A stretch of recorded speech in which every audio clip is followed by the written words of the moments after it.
Good morning. Possibly, I'm going to be recording a video with the ambassador and others later today. I say possibly because I never know. So I'm putting this one up just in case, and this will be the video for the next video in line for the 23rd of February. And if I record one with the ambassador, it will be for the 24th. Or whenever I record it, it will be for the following day. The title for today is Alternative Ways to Deal with Disease. In yesterday's video, I mentioned that I have two friends who have congestive heart failure. As I listened to the recording, it struck me. I felt a strong impression to look up the symptoms and was surprised that they matched the very things that I've been experiencing. Oh boy, do I have congestive heart failure? It would appear a high probability. I've had to deal with disease a few times in my own life, and I've watched others deal with disease in their lives. In this video, I'm going to share alternative ways of dealing with disease, ways that differ from the matrix or from the matrix protocols. Indeed, in my own experience, I remember back in, let's see, my dad died in '77 and he was still alive at the time. So it was pre-1977. My brother-in-law and I were helping my parents with some renovations in their house, which included tearing out walls, the old plaster put in when the house was built in back in the I think it was 1871, that the house that I grew up in Midland Park, New Jersey, was built. I could be wrong there, but I recall that it was something back in that post-Civil War time period. And we tore out the walls, and of course, tearing out walls creates a lot of dust, and I don't think any of us wore masks or anything, and we all got really, really sick. My brother and brother-in-law, of course, did the traditional thing. They went to the doctor, were diagnosed with pneumonia, and were put on prescription drugs. In, I don't know, somewhere between 1 and 2 weeks later, they were okay. I didn't go to the doctor. I did my own method of focusing and prayer and things like that, and I was better in about 3 days. I healed much more quickly than either of them did, without doing anything, without taking any kind of medication. That formed a very strong opinion. I had an opinion even before that, of course. I didn't trust medicines. Now, I watched my dad, who had coronary artery disease, and he was like a walking medicine cabinet. I mean, he had a dozen prescription bottles on a table next to the chair recliner that he always sat in. And he had to have 4 operations on his heart, 2 operations on his lungs, and 1 prostate operation in the final 7 years of his life. And he died at age 54. He had never been in the hospital a day in his life until he was 47 years old. He was born in the home that he grew up in, as were all of his brothers and sisters. Now, I have a friend who was diagnosed with lung cancer, it's probably 15 years ago or more. I'm guessing. I don't remember the exact time from her story. In any case, she and her mother and her sister were all diagnosed with lung cancer about the same time. Her mother and her sister followed the matrix protocols. They received Western medicine and died. My friend, headstrong, decided, I'm going to heal this thing, and started looking for alternative methods using CoQ10 and other things. It wasn't just CoQ10, but that's the one that jumps out at me. She healed herself of cancer and is alive to this day. And she has both of her breasts. They had mastectomies and medications, killing diseases. I mean, the medication is the killing disease. The operation is the killing thing that kills people. I don't trust Western medicine. Now, I died in 2002. I died. I had no pulse, no respiration.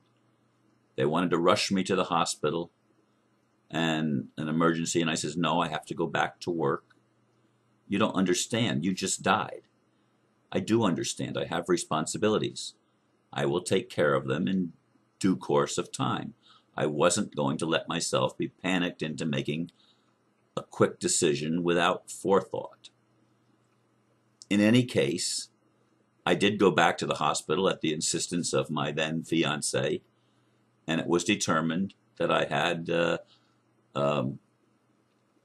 hardening of the aortic valve, stenosis of the aortic valve, and they wanted to do an operation immediately. And I said, you will do no such thing.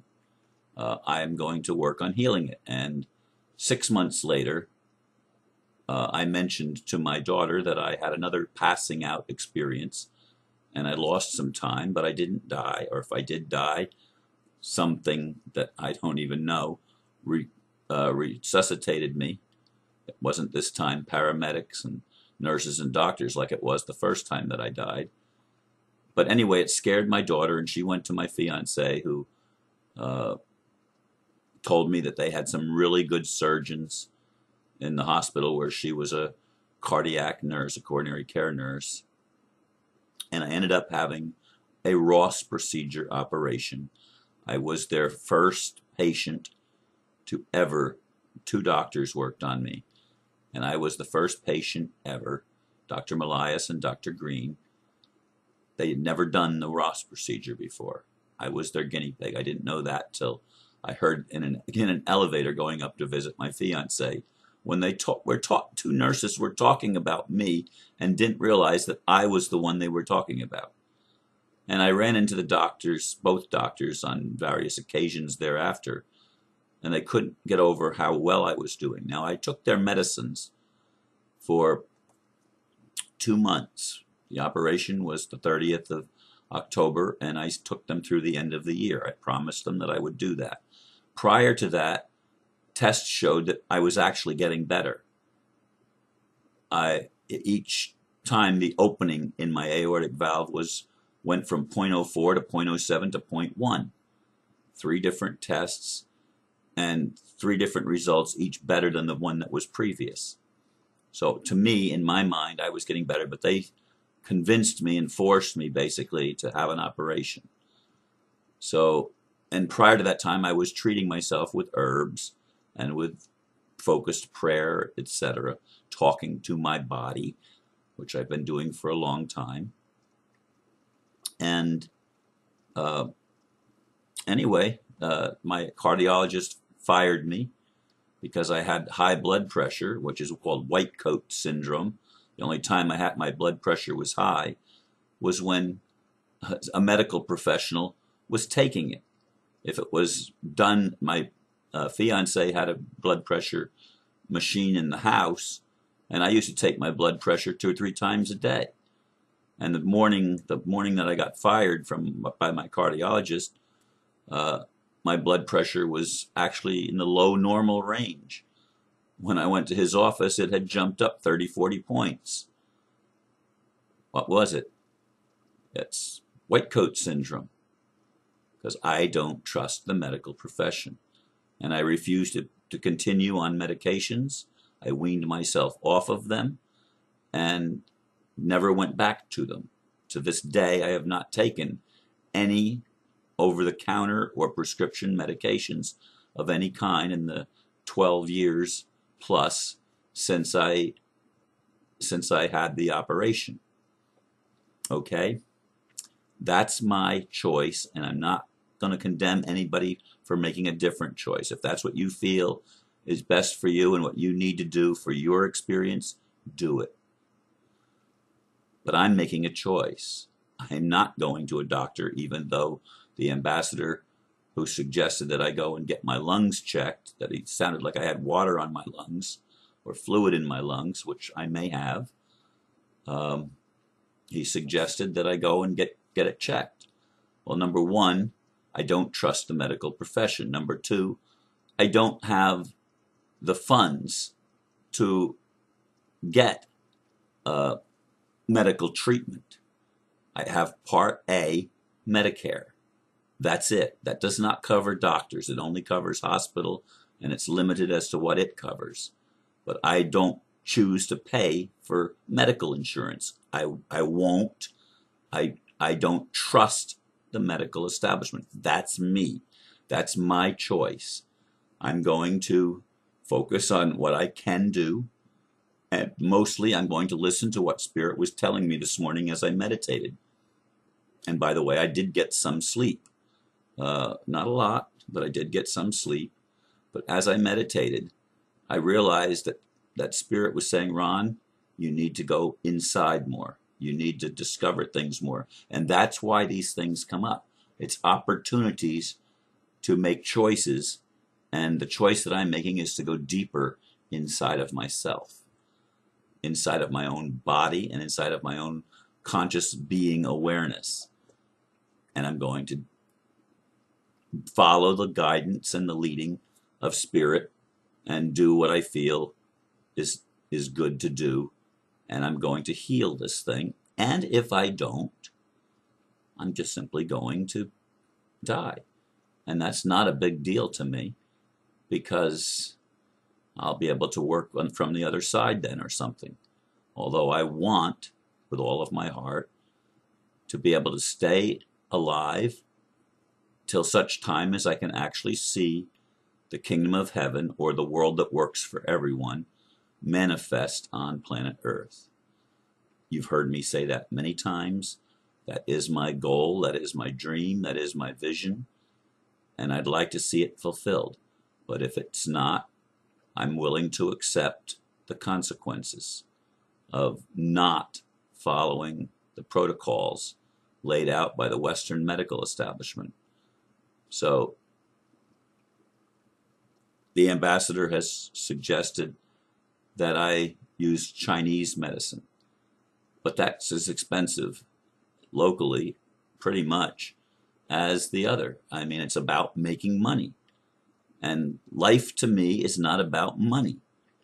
I live within the means that are provided for me, and I'm generally satisfied with that. Yes, there are things I'd like to do that I can't do, but overall, I try to live within my means, and I do not ever choose to beg for money.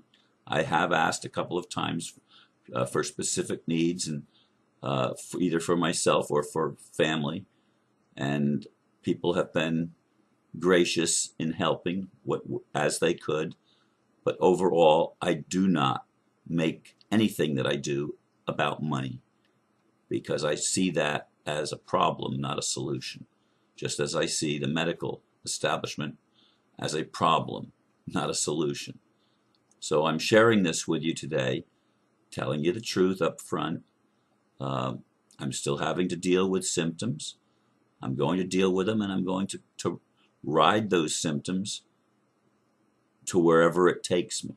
I'm willing to trust that my own body and my spirit knows best and will guide me to the proper solution, and I will be I will be where I'm supposed to be. That's how I'm choosing to handle this. So I do thank you for listening, and may God bless each one of you. Namaste.